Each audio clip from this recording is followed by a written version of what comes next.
Check out Paddy Power's new and exclusive Cash Card Plus, available to use online, at ATMs, or even down the local. Paddy Power, you beauty. Hi there, welcome along. It's the Racing Post Football Postcast. I'm Bruce Millington, he's Dan Childs, he's Mark Langdon, and over in Ireland we've got Paddy Power's Ed Quigley. We're going to look ahead to 5 live Premier League matches. We're going to look at all the other Premier League fixtures, give you all the best bets. Even looking ahead too, it's match week 1, 2, 3, 4, 5. Match week 4 in the Champions League next week, so the lads will have all the best bets for those as well.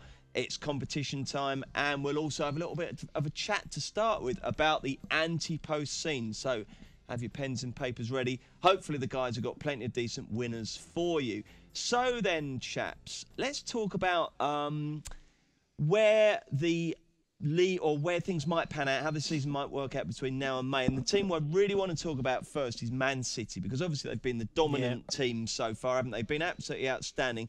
First of all, Mark Langdon, have they surprised you how good they've been? Slightly. I didn't. I was pretty sure they were the best team in England, and there's always the potential for them to really kick on. I think in season 2 under Guardiola.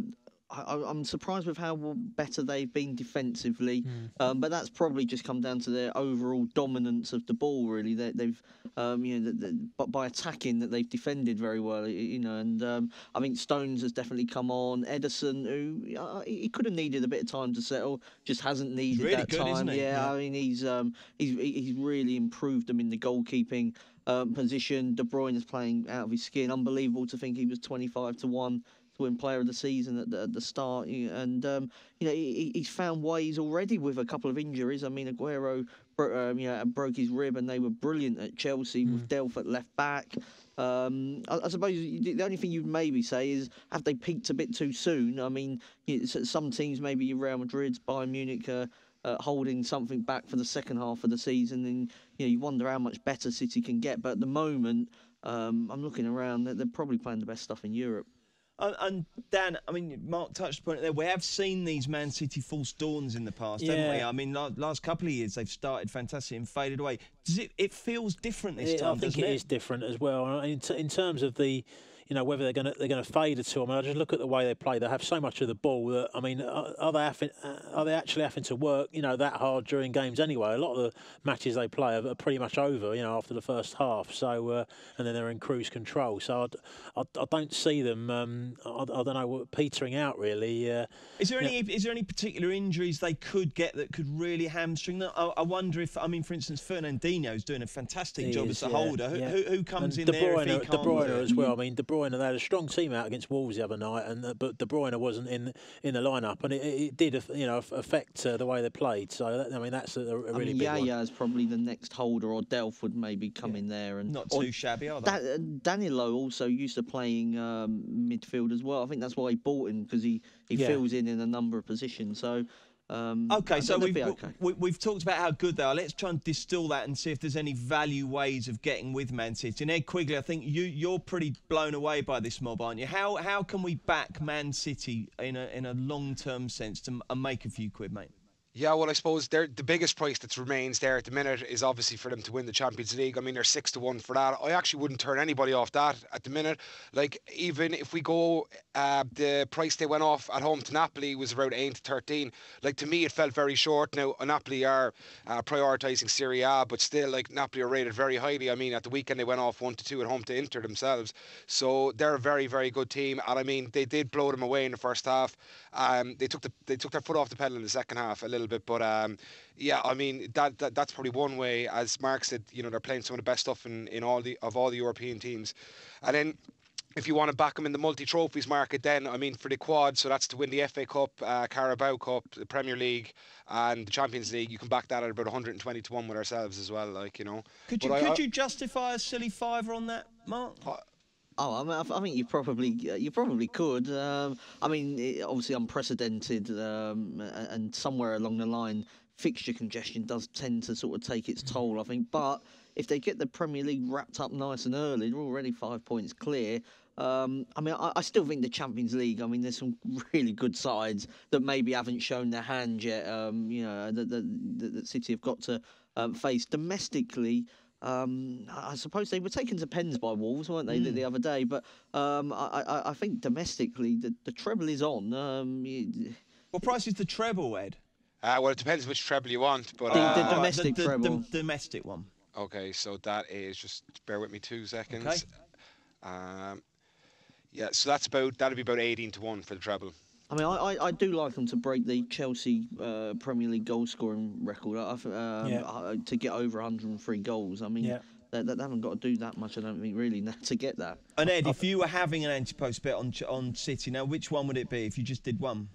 For me, it'd be the FA Cup. I mean, we're actually a little bit short on them. I've lumped into this myself with a rival, but we've cut them to 4s. But I think I touched on this before. Like a lot of bookmakers are kind of sloppy with outrights. They price the FA Cup up at the start of August or whatever, mid-August, and they just don't touch it till then.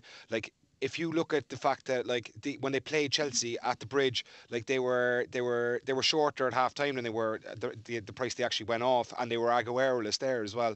So like they're rated far better than Chelsea, and they're like even Tottenham's price against United this weekend, they're far better rated than United as well. So yeah, I think that's a cracking bet. And like just last season as well, like Pep definitely fielded strong teams in the cups as well. We saw that the other night against Wolves, and we'll see it again in the FA Cup, I'm pretty certain as well. So he did last season, so there's no reason to think why he won't this season, you know. The only danger, Dan, could be the ball. They didn't like that ball. Yeah, they didn't like the ball. I think the one little worry about the FA Cup as well is you think back a couple of seasons ago, teams that stay in the Champions League a long time, sometimes the way the fixtures work, and you get to sort of last 16 quarterfinals of the FA Cup, and you can often have a Champions League match a couple of days before the FA Cup match, and that may just make it a bit more difficult for them. They went out of the Champions League, didn't they, in the to Monaco last season, so maybe that influenced his FA Cup selection. But it's hard for him to pick a bad team. Can't put a bad team out. Okay, that's the top of the table. Let's have a look at the bottom. And Ed, give us the latest show on Premier League relegation, if you would. Okay, so Palace, I'm afraid to say, Bruce, are 4 to 6 favourites. Swansea are 11 to 10. Huddersfield 7 to 5. Brighton 23 to 10. Bournemouth 12 to 5. Burnley 11 to 4. West Ham 100 to 30. West Brom 7 to 2. Stoke 6 to 1. And Newcastle 11s, and it's 14 Spar then. Paddy Power's sister company, Betfair, on the exchange there. You can back Palace at odds against to go down, which is sadly a good value bet, isn't it? What do you think, Dan? I don't know. I'm more in agreement with that price, actually. I think Benteke will be back very soon. I'm just thinking that the one team that wasn't mentioned there in those prices was Everton. I mean, what price are Everton, Ed? Everton are 16 to 1. I mean, I know they're a massive club, but at the moment, you look at the way they're playing, they look a totally unbalanced team. Can you really see at the moment a new manager or Unsworth, changing that situation until the personnel change? I just think that they've got no centre forwards you can rely on. There's a lack of quality width. I look at Palace's team. Once Benteke comes back into that side, it looks a lot better balanced and set up to win games and score goals than Everton's. I mean, there's only 5 points between them in the league. 16 to 1 against odds on. I'd rather be back in Everton at 16 to 1 at those odds. Yeah, Mark, you're not massively keen on Everton, but you can't see him going down. I mean, you just running through that list. I mean, it's a terrible bottom half, isn't it? I mean, if West Brom was 7 to 2 to go down, I mean, their fans were peppering the radio phone-ins on Saturday, absolutely furious with Tony Pulis's tactics. The ones I was looking at, one would be Burnley. Just if Dyche goes, I mean, he should be somebody Everton are looking at. If he went to Everton, I mean, how could anybody do a better job there than him? But I mean, I thought Stoke at 6 to 1. I mean, here's a team that was turned over by Bournemouth last week.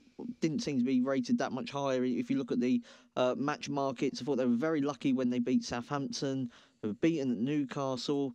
They haven't got really a goal scorer you can rely upon. They're conceding more goals than kind of what you'd normally associate with Stoke. It just looks a bit strange there, really. The fans doesn't seem to be as intimidating an arena to go as what it used to be. But there's so many youngsters now, isn't there? Doing fantastic stuff in the community. They're saying about how young the fans are. They're too young to be intimidated now, aren't they? I mean, they've got 4 kind of almost winnable games, if you like, coming up where the betting is going to be very close between whether they win or lose the game. Like Watford on Saturday, Watford are about 11 to 10 to beat, and they've got a few games like that coming up.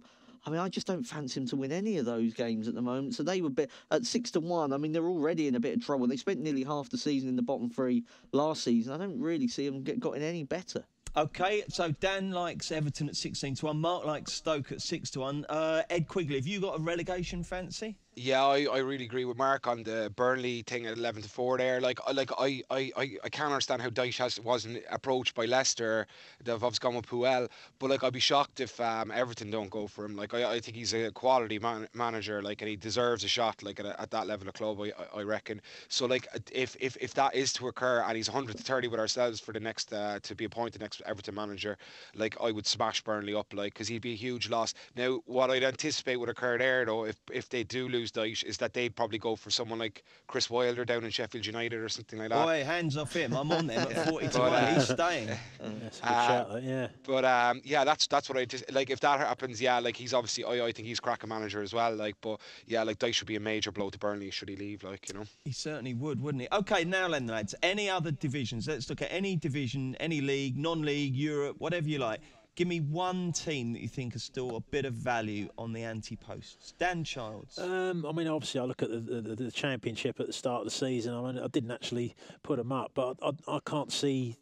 I think Wolves are going to take a hell of a lot of stopping now. You look at the teams that have been playing in the League Cup. They've been making pretty much wholesale changes. Went and won at Southampton. Made 9 changes for the Man City game well, yeah, Man City played quite a strong side as well in that match. So the depth there is really impressive. And I'm struggling to think of a side over 46 games who are going to finish above them. So what price are they now? They're about 4 to 5, I think. 4 to 5. 4 to 5. Yeah, I don't think it's a terrible bet, to be honest. I'm just trying to think of who's gonna finish above them. They're probably going to get better as the season goes on as well. And buy some more people in January. Well, yeah, to make sure of it. And their budget. You look at the kind of fees and that they're spending. It dwarfs really the other teams in the league, and they seem to have got it right now. They've got the right manager, and it's all taking off there. So okay, Dan's plucked one out of left field there. Wolves at 4 to 5. Mark, what have you got for us? I mean, in terms of the shorter ones, in what looks to be a pretty close race, I think Napoli still. I'd still take them to win Serie A, but in League One, Oxford to be promoted would be my selection. I mean, Wigan are definitely going to take one of those spots. I don't think anybody would argue with that, but looks wide open really. Apart from them, and Oxford left a lasting impression when they played. Well, I saw them at Milton Keynes Dons. I was backing them for a few weeks after. They kept losing, but they've really responded very well to that. Picked up some notable results. They don't lose very often. Apart from that spell just after I saw them at MK, that they haven't lost. I expect them to get better as well as the season goes on under a new manager. That I think is sort of putting his philosophy down. They're doing it in 30-minute spells at the moment, but I mean we're gradually seeing that improve. So yeah, Oxford to be promoted. Oxford to go up. What price is that, Ed? I actually don't have it here because the lads have. I've been off the last 2 days and they haven't revised it, so that's what happens when I'm not in. See, you said these firms are lazy with their anti-posts. Yeah, exactly. Yeah, the other lads are lazy anyway. But the lads are killing me because the two I was about to say were Wolves, and I definitely agree with Mark on Napoli as well. I think I touched on it earlier that Napoli are. They're definitely focusing on the league this year. Sarri is that town is in love, or that city's in love with Sarri at the minute, and they play the unbelievable football. And I just think Juventus, it's very hard to keep winning leagues back to back like they've done. So yeah, I think Napoli at 10 to 11 is cracking bet. Also on each way, you get a quarter of the first two. You can get Inter there 10 to 1. That mightn't be the worst either. I wouldn't be surprised if Inter finished top 2, and Juventus even finished outside the top 2 this year, just because Inter are playing quality stuff as well at the minute. Just to give you a guide on Oxford, they're around about the 7-8 to 1 mark for 7-8 to 1 to go up. Yeah. Okay, and then if we double up Dan's Wolverhampton Wanderers with Ed's Napoli, we've got a nice little double there. Okay, so some good anti-post stuff there. Before we get stuck into the weekend, we'll just do the competition. Every week we give you the chance to win a £25 or €25 free bet, courtesy of our sponsors, Paddy Power. All you've got to do is answer the upcoming question correctly and tweet your answer using the hashtag Postcast. The question is, who was sacked as Everton manager on Tuesday? Last week's winner was Keith Flynn from Dublin. Well done, Keith. A free €25 bet will be deposited into your Paddy Power account. check out Paddy's new VIPP Club. Get a £10 free bet every week when you place 5 bets of £10 or more. Max £10 bonus per person per week. Excludes shops. Selected odds. Conditions and exclusions apply. 18 plus. BeGambleAware.org. Welcome back. It's Bruce Millington, Dan Childs, Mark Langdon and Ed Quigley from Paddy Power. We are looking ahead to 5 fabulous weekend Premier League matches. And we'll start with the best of them all, 12:30 on Saturday, Man United versus Tottenham. Ed, take it away. How do you bet? So United are 5-4, the draw is 23-10, and Spurs are also 23-10. We've got 2 Spurs fans here, and are they optimistic or pessimistic? Dan Childs. I think Spurs got a good chance. Yeah, I mean there'll be a lot of players, coming back into the side fairly fresh. Key men, the likes of Christian Eriksen, who only played a few minutes last night. Harry Kane. I mean, hopefully that little niggle he seems to have at the end of the Liverpool game, he's over that. Coming back in. I mean, it's still a tough.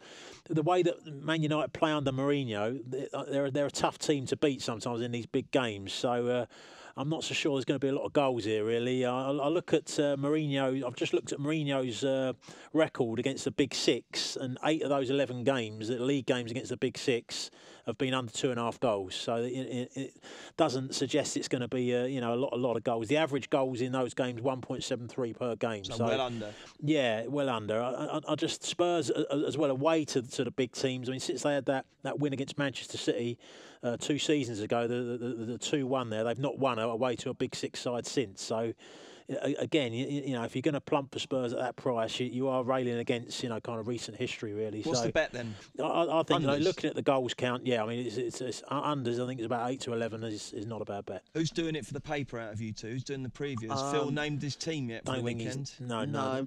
Probably be me. I tend to get that sort of Saturday early one. I like the unders as well. I don't think it matters who gets it. Good. I mean, I've got all those notes down about United under Mourinho, but Tottenham also last season against the Big Six, 7 out of 10 were under 2.5. I think Pochettino, the way that he sets his team up, I mean, it can be aggressive if they get the early goal because then they play on the counter attack. But they don't like forcing the issue particularly. Early on away from home. He's quite happy to kind of sit back. I mean, they've got a very good record. They've won their last 6 away matches in the Premier League, but none of them were at Old Trafford. So I think you have to.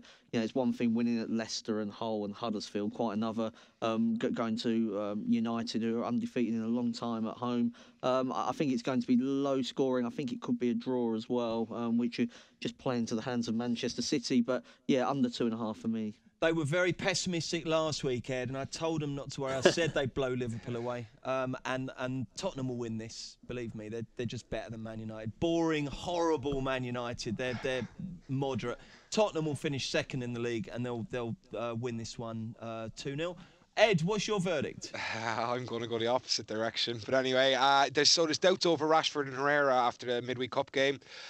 United's midfield is actually quite thin now, especially if they're out. Because Carrick and Fellaini and Pogba are obviously all out already too. I personally think that United look a small bit big here, and I think there's a lot of recency bias in this price. So United are undefeated in their last 21, obviously, at Old Trafford. And I know Spurs have a great away record, but I still think United are a better team than Spurs. 5-4. Of course they're not. Where are you getting that from? 5-4 makes them. They're just not.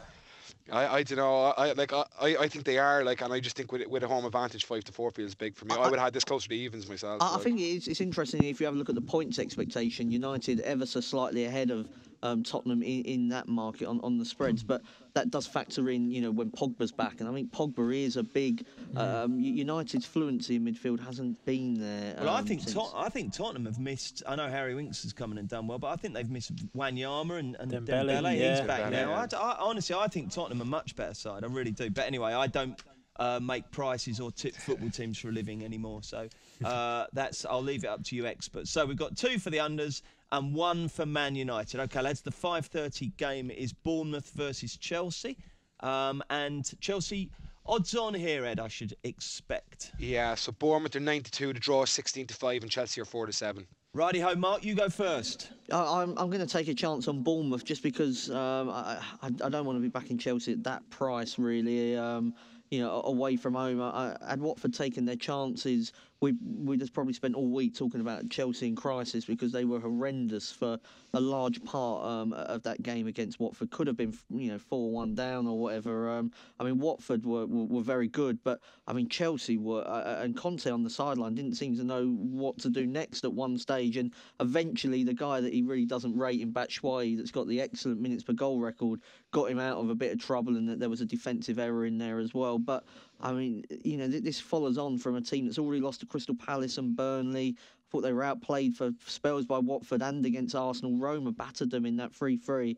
I don't want to be back in Chelsea at short odds. There's not much to say positively about Bournemouth, although they nearly held Manchester City. It was only that last gasp goal, and there's not many teams that can say that this season. And they were half decent against you, weren't they, at Wembley? Yeah, I mean, they nearly scored first, and I think that would have been Lloris made an unbelievably brilliant save from, I think it was an Eric Dyer, could have been an own goal. They were okay in the first half, didn't do much when Tottenham scored, and that would be your concern, really, that if Chelsea score first, can Bournemouth find a way back into the game? I just think at the prices, I'd rather take a chance on the cherries. Just on the value, Mark's picking the cherries. Dan, what do you reckon? This Yeah, one? I'd be a layer of Chelsea here. Bournemouth or draw, double chance. I think Bournemouth's they are starting to gradually pick up. Looking at the last 4 games, Leicester at home, the 0-0. They were dominant in that game. Should have won the game. Spurs away, they matched Spurs up, played with a free. Might at the back, maybe didn't suit them. Their normal style there. And then they've won at home to Stoke. Away to Stoke. At home to Middlesbrough in the Cup as well. Callum Wilson came back as well in that game, played 90 minutes, got his goal from the penalty spot, so that just increases the competition for places up front. On the Chelsea side, it all boils down to Kante for me, the recent drop-off in form. I mean, when they won at Atletico with him in the side, they looked a good side. How long was he out for? Ever since, I think they're saying now that it could be quite soon, maybe after the international break, he could be available. But 8 goals conceded now in 4 games, since he's been out of the side. So that defence, that back three, is not getting the protection it needs. And I watched Bakayoko against Palace. I wasn't impressed with him. Have you seen much of him? And against Watford, he was really, he was poor against Watford as well. Watford really, dominated the midfield for 70 minutes of that game. But I'm not convinced at all by Chelsea at the moment, and odds on, I think they're there to be opposed. What do you reckon, Eddie? Yeah, I agree entirely with Dan there. Kante is the big thing here for me. Since he's gone out of a team that was 4 games ago, they've conceded in every single game. 3 of those 4 games were against Watford, who in fairness are having a decent season, a woeful Everton side, and Palace. And I'll go easy there, Bruce, don't worry. But and there's actually been over 2.5 goals in each of those games. So to me, that looks a cracking bet of 4-6. So that's where I'd be sticking my money. I was going to go with Chelsea to win and both teams to score, and over 2.5 as well, but after listening to the lads, I think I'll just go with over 2.5, to be honest, at 4-6. Let's look at the other 5 Premier League games taking place on Saturday that aren't on the box, kicking off at 3 o'clock. Arsenal versus Swansea. Paddy Power going 1-5 Arsenal, 13-1 Swansea, 6-1 the draw. Can we see a shock here, Dan? Not at all, really. No, I think Swansea has every chance they'll end up, fighting against relegation. Arsenal are really picking up now. I mean, what's the score going to be? I wouldn't be surprised. Three goal victory. Three goal victory. What do you reckon, Mark? Oh, they're 3-0. 3-0, and Ed. Yeah, I don't know, 2-3-0, something like that. Yeah, 2-3-0. Okay. Palace West Ham, 11-8 Palace, 11-5 West Ham, 23-10 the draw. Mark Langdon. Yeah, I'd go for Crystal Palace here. I mean, obviously a setback in midweek, losing to Bristol City, but it was a team that I think was picked with the West Ham game in mind. I mean, yes, the Hammers beat Spurs, but I don't think Spurs were that bothered about the League Cup. I mean, that 3-0 against Brighton was just diabolical from West Ham, so I couldn't be trusting them. You're going with Palace. What about you, Dan? Yeah, Palace are my best bet of the 3 o'clock Prem games. I think they've been focused on this game all week. West Ham, I think, they made changes for the game at Wembley, but you can see it was a big game for them. I think back to the league form, Palace with their main players back, Zaha getting better and better. I think they'll get the job done here. Ed Quigley? I'll go for the draw there. Yeah, fair enough. Liverpool Huddersfield, 1-5 Liverpool, 14-1 Huddersfield, 11-2 the draw. Ed, you go first.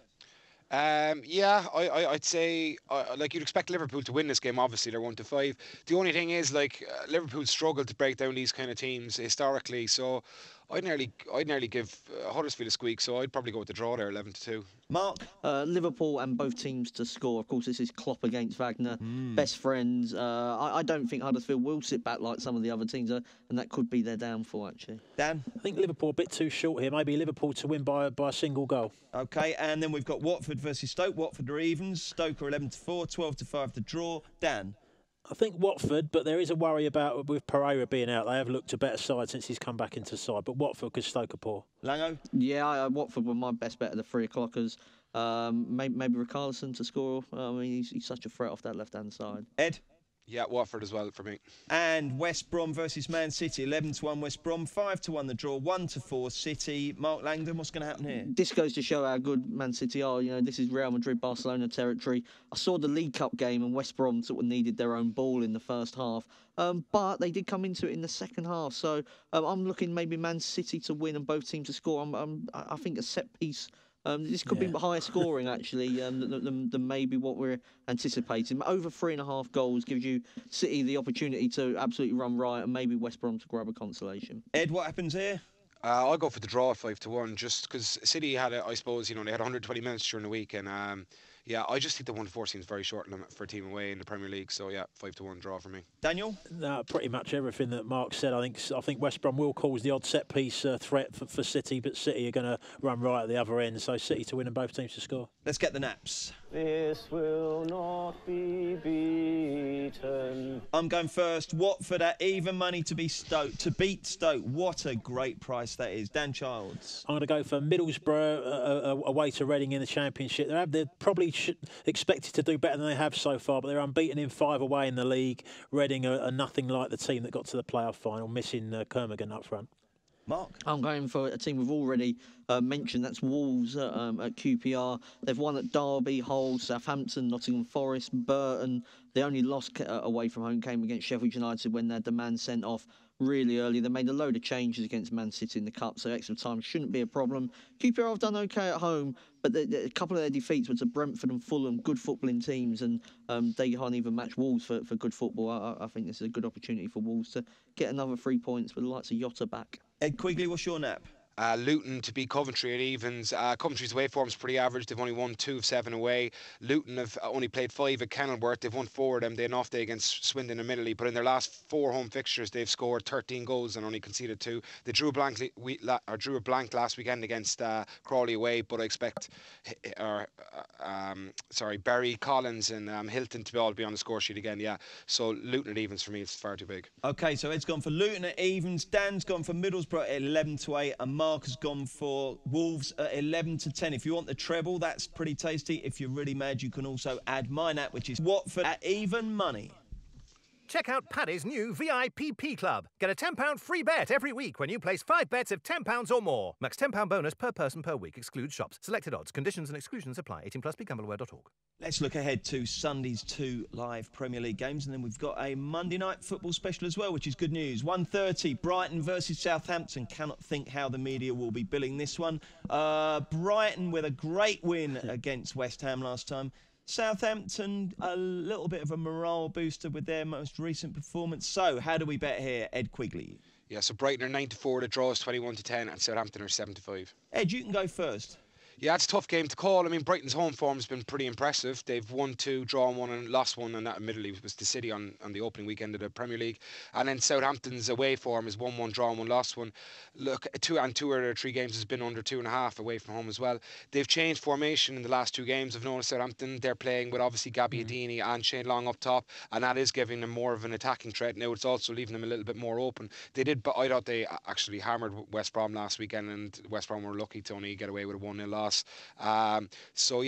unders here is pitched at 8-15, so I think the draw would be my tentative selection here at 21-10. Do you think people aren't making enough of how good their goal was last week? That was absolutely superb, wasn't it? The way he made those 2 defenders run into each other. I just feel anyone was still watching. If he was a high-profile player like an Eden Hazard, I think that would be goal of the season, absolute certainty. But it was like Hoddle, when Hoddle used to just walk, really low velocity, just dribble past it. The game at Oxford comes to mind. mine. I was there actually as a boy. Oh, what a game that was. So, Dan, what's going to happen here at the Goldstone? I think Brighton are look a bit overpriced. I mean, everyone was battering West Ham. I mean, they were bad in that game, but nobody gave much credit to Brighton. I thought it was a really good performance from them, and I was worried before the game about their goal threat. But Murray's got got his 2 goals, good header. He could have had some more as well. Could have had some more. So he stepped up to the plate there, and the 2 wingers. I mean, is Jose Izquierdo? He's come in on a club record buy. Was playing starting games on the bench. I think that was one of his first starts, and he looked good as well. Got his goal. Hart maybe should have saved it. It was a very good strike, and Knockaert is starting to look the part as well. So they've got 2 good wingers who can both score goals. The 2 centre backs were superb as well, Duffy and Dunk. I mean, absolutely one of the best pairs I would say outside of the top clubs in the league. And Southampton, I'm still not convinced by them at the moment. I mean, they needed that Boufal goal there, to nick the points against West Brom. I'm looking ahead at their fixtures coming up. They've got to play 6 of the next 12 games to the end of the year. 6 of them are against the Big 6. So, puts a lot of pressure on games, on the other matches. What's the bet then, Daniel? Well, it's got to be Brighton. You're going to go for Brighton. Yeah, now, you're talking about Dunk and Duffy. My tweet of the week last week, someone said the first 7 names on the Brighton team sheet for that game against West Ham sound like a stag weekend roll call. Yeah. Ryan, Bruno, Bong, Dunk, Duffy, Proper and Gross. Absolutely I think it was Duncan Alexander, wasn't it? It was very clever, very good indeed. Mark, what's going to happen? I'm in agreement with Ed in terms of, low goal expectancy brings the draw very much into play. Just wonder with Brighton, they got the early goal against West Ham last week, and that does make life a lot easier, particularly in a stadium that's very tense as it is. I think Southampton could also be suited to playing away from St Mary's, where they're not, having to force the issue. I thought they were very unlucky when they lost at Stoke. I wouldn't be surprised if this one finished 0-0. Actually, no goal scorer. Looks a big runner. I don't know what we've done to deserve so much of Southampton on our telly box in recent weeks. But just using up their quota on sides that aren't going to be pressing for Europe or going down. I mean, Dan was speaking about Brighton being very solid at the back. Their midfield, Lamina and Romeo, is very good for Southampton, which enables them to control matches, but they just don't seem to have the kind of attacking intent, really, even if he plays attacking players. So I think no goal scorer as a runner. OK, I was going to say it's at 4 o'clock is the managerless derby, Leicester v Everton, but it's not anymore because Claude Puel has gotten the nod for Leicester. And you can imagine when that news broke, all the Leicester fans were thinking, God, Claude Puel. And then sort of going, but hang on a sec, we did say the same about Claudio Ranieri, and look where that got them. But doesn't seem like the most inspired appointment. The lads will talk about that once we've had the match prices from Paddy Power's Ed Quigley. So Leicester are 11-10, Bruce. The draw is 12-5, and Everton are 13-5. OK, Mark, before we talk about what's going to happen in the game, quick word about Claude Puel. Yeah, I mean, I thought he was a bit harshly treated at Southampton. Now, the fans didn't enjoy the football, and they were games that had no goals in them. It's very low goal expectancy. But it hasn't changed much since he left. And he took them to a cup final. He did very well in France as well. I mean, it's not an amazing appointment by Leicester, but it's a pretty solid one, I feel. And I mean, Southampton haven't got any better since he left, have they? So I mean, that's always I think what I'm looking for in terms of the influence of a manager. He used to speak quite negatively in the press, and I mean that maybe that doesn't do him. It didn't do him any favours. You get some managers that are very good in. I mean, Jurgen Klopp would be someone that's very good in terms of getting everybody on side, and then people forgive sort of bad results. Puel is kind of the complete opposite of a Jurgen Klopp type. My concern, though, Mark, is that the Leicester dressing room, and don't forget, it still does contain pretty much all those players who won the league. They're very powerful, aren't they? And, you hear about this, they didn't like Ranieri in the end, and they wanted Shakespeare, blah, blah, blah. Will they take to him, do you think? There may be a question mark about that. I suppose Appleton could have a big job to play in that respect, because obviously he's staying on as the number 2. That they responded quite well to him. So it maybe depends if Appleton behaves like Shakespeare did when Ranieri was having his problems, or whether he kind of gets behind the role that he's there. I mean, I tend to think that maybe we should give the Leicester players the benefit of the doubt here, and I think they're an okay price to beat Everton, who've got all sorts of problems at the moment. 2 wins in 14, 8 defeats in 12. What is the main problem there? I would say there's a few. Lack of pace in the team defensively a major issue. I mean, do you remember when people said that Arsenal should have bought Ashley Williams? I mean, he doesn't look like he should be playing in League Two at the moment. So you've got like Jagielka, Ashley Williams, Leighton Baines in that back three, Keane 4, 5. struggling as well. Keane has not looked, anywhere near his form when he was at Burnley. But I think it's easier when you're a centre back at Burnley because of the way they play and the way they protect their defenders. Yeah. I mean, now people are saying about Tarkowski and me being, potential England players. Yeah, more exposed now. Yeah, they're more exposed, and it's harder when you're asked to play 15 yards further up the pitch. It becomes a more difficult job, I think, playing centre half. So I think that's one issue, and there's a clear unbalance in the squad. No striker and a load of number 10s that are probably overrated. So you're just going to as well. lump on Leicester, eh, Mark? I wouldn't Not say lump on, but but I mean, in terms of the 3 match outcomes, Leicester look the most obvious one to me at odds against. Dan Childs? Yeah, I think Leicester are a pretty solid bet here. I don't think you can even argue that the players stopped playing for Shakespeare. I mean, you look at their early season fixture list and they had so many tough games. I'm not sure their points take is that much lower than you kind of would have expected it to be. So, no, they've won 2 games, under it was Appleton as caretaker. I don't think Puel coming in is going to change that drastically. And Everton, to me, just look, as I've mentioned before, look such an ordinary side at the moment. Don't look like they're going to score goals and weak at the back. So I think the other key thing with Leicester's recent improvement, Mahrez is starting to play a lot better now as well. Last couple of weeks, and he could be the match winner here. Okay, so 2 votes for Leicester. Ed Quigley, what's your opinion? Yeah, I just I do feel I actually think that Leicester feel a little bit short here now. Just on the Puel appointment, like last season when he was in charge of Southampton, and Southampton as a club seemed to go off shorter prices than I would have anticipated myself last season. So maybe that's something Leicester hierarchy looked into when they appointed him. But yeah, he was definitely highly rated by the syndicates when he was managing Southampton anyway. So that is something there. But look, they've had a decent week. They beat Swansea away, and they've obviously won the cup midweek against Leeds as well. Everton on the other hand, like they've had I suppose an equally as difficult opening amount of run of fixtures as Leicester, and both have obviously disposed of their managers now as well. I think Vardy's pace will cause, Mark touched on it there, that ageing backline of Everton's a lot of problems. But I just at the prices for me, I think I'll go for the draw here. Everybody's kind of neg on Everton at the minute, and that's feeding into the Leicester price. So yeah, I think it's gone a little bit short now. So yeah, 12-5 the draw. But if you do fancy Leicester, I would say obviously back Leicester, but yeah, Vardy 7-2 as well could be a play as well, because his pace will hurt that back line. Right, we're not moving on till we got 3 they played for both clubs. Leicester, Everton. Come on.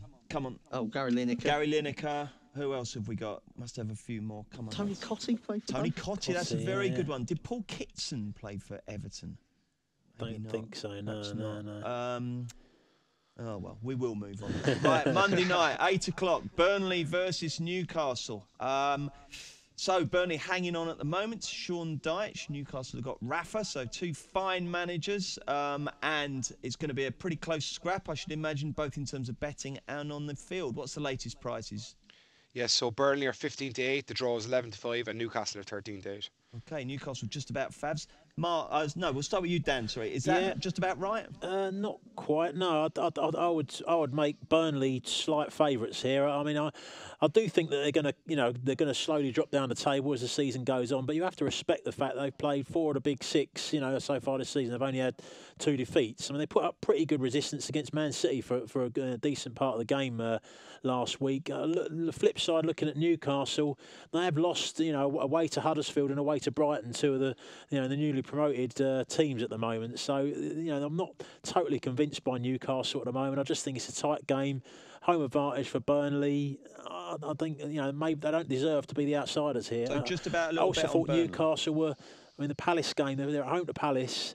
The goal, it's headed it into the guy's head. It's, it was a little bit lucky, and Palace sounded like they were creating the better opportunities before then. So I'm not in love with Newcastle. Burnley, a bit of value. You're going to go for Burnley. Mark, who are you going to go for? Funny because Josselu's goal was a complete fluke against Liverpool as well. So, they are struggling for goals. I thought a bit like the game I mentioned with Brighton Southampton. I thought the draw could be the runner, and maybe even no goal scorer again. I mean, Burnley have had 4 draws already this season. And actually, when they've been asked to force the issue, Huddersfield, they couldn't break them down. They lost to West Brom 1-0 in a horrendous game. We gave them a goal, didn't we? Yeah, I mean, you're outplayed by Crystal Palace as well. And I mean, West Ham obviously had Andy Carroll sent off, and eventually they managed to get the equalising goal. I think probably in Chris Wood, they've got maybe somebody that you could be slightly more reliant than what Newcastle have got with Hosselu up front. But this to me looks to be a low-scoring game. And again, I wouldn't be surprised if this was a no-goal scorer, but certainly the draw. Ed, when you've got these Monday night games, how much do the rest of the weekend or what's happening on Saturday and Sunday affect the market? Do people either have sacks of money to pump with, or do they try and get out of trouble? Do you ever see any kind of weird market moves for these Monday night games? You did, definitely. More so a few years ago. You definitely see the public money moving lines on a Monday night game, all right. But it's less so now because I'd say the syndicate money just has it so efficient now at this stage. Nearly now. Having said that, actually, West Ham got smashed in their last away game against Burnley on match day. So it depends on when the syndicates kind of think it's the best time to execute their trade, and they'll smash whichever side if they think it's worth smashing at the best time, I guess. Do the syndicates ever smash up a draw? No, well, they might smash up the goal expectancy, so that would if they've smashed up the unders, say if they thought the unders was too big, the draw price would naturally shorten then as well, you know what I mean, and the 2 win prices on either team would drift then. Where's the Ed Quigley money going then? It's a tough game to call. Burnley are obviously doing the inverse of what they did last season insofar as they're accumulating points away from home, it seems, this season. I mean, their home form so far is 1-1, lost 1, drawn 2. As I said, West Ham were smashed in the last day into 6-4. I don't know. I'd have Newcastle and West Ham pretty similar in terms of ratings. So I mean, 13-8. I don't know, it's a huge value, but and Newcastle have lost 2 away games to fellow promoted sides already this season. So what I saw there, a small bit of a trend anyway, is both teams to score yes is only clicked in 1 of 4 of Burnley's home games and only 1 of 4 of Newcastle's away games. So I'd probably go for both teams to score no at 4-5. I think that looks a decent price. I think as well, the 2 managers, whoever gets in front knows how to shut a game down, don't they? Which is I think always good when you're on the know in that market. Okay, dokes. Let's get a tip from each of you for each of the Champions League days. First of all, Tuesday we've got Man United, Benfica, Celtic, Bayern Munich, Roma versus Chelsea. Dan, quick tip for you on one of those games? Yeah, I'll go for Roma at I think a similar price to Chelsea, 13-8. Okay. I mean, we mentioned Chelsea. Yeah. Roma were a better side in the game last time out. Mark? I was thinking Man United to win to 0 against Benfica. Benfica are having a really tough time of it this campaign. Okay, Ed, what's your Tuesday good thing? I go with Basel at 4-5 at home to CSKA Moscow. They've been flying in the Champions League so far this season. Righty-ho. And on Wednesday we've got Liverpool, Maribor, Napoli, Man City, Tottenham, Real Madrid. What a game that's going to be. You two managed to get tickets for that? I'm not going. Oh, no. what a shame. No. Okay, what's your Wednesday banker, Dan? Real Madrid against Spurs. Spurs got that tough game against Man United. I think they'll open up a bit more at home to them, and Real Madrid will take advantage of the spaces. I like Leipzig to win away to Porto. They beat them at home pretty convincingly, and also Porto have dropped Iker Casillas for his mobile phone usage, been putting a younger goalkeeper in goal, and it's not as intimidating an arena as when they lost in Besiktas Leipzig, and they're playing well again now. What about you, Ed? I'll go with Besiktas at 13-10 at home to Monaco. Just Monaco are having an awful Champions League campaign this season for whatever reason, and Besiktas is always a tough place to go, and they seem to be constantly underrated. They've accumulated 9 points already, so yeah, 13-10 looks big there. Okay, what's the most exciting thing any of you are doing before you do another postcast? Hopefully next Thursday. Dan, what are you doing? Going to watch any football this weekend? Yeah, taking my son again to watch Watford against Stoke. So that's He'll enjoy the 3 points, young Joseph. He'll be smiling, young Joe. What about you, Mark? I'm Charlton versus AFC Wimbledon on Saturday. A very interesting game because Wimbledon are rated very highly on expected goals. It's just their actual goals that's a problem for them at the moment. So, will you go to the presser afterwards? Almost certainly not. No, I mean we're not allowed into the pressers, Bruce. Are we? No. we haven't got a licence for the press conferences. Oh, God, so. a licence to go to a press conference. See two managers mumbling away about the ref got it all wrong. What you can do is you go onto YouTube and just watch the press conference online afterwards. Grow up. We don't want to go to your poxy little press conferences, whoever's decided that. Ed, what about you? What are you doing this weekend? I'm actually not going to be doing the podcast for a few weeks, I'd say, because I'm actually going away to Hong Kong and Dubai there for a little trip away. Yeah. I was hoping to get to the Dubai World Cup in, but I'm missing it. But yeah, so. How long are you going away for? I'm going away for about 3 weeks, I think. Something like that. Yeah. Hong Kong and Dubai? Yeah, I'm probably going to go to the Philippines as well, I'd say. Wow, is this a big lads trip or a romantic trip? No, lads trip, yeah, definitely. No romantic trips for me yet. Oh, that sounds decent, that, mate. OK, well, enjoy that and hopefully hurry back soon because we'll miss you. Right, OK, thank you very much indeed. If you like the shows, do please make sure you review and subscribe on iTunes. We've got the Racing Postcast tomorrow. We're back next Thursday with another Racing Post football postcast. Check out Paddy's new kicker feature. If you fancy your team to run riot, add a kicker to your bet. And if your team win big, you win bigger. Paddy Power, you beauty.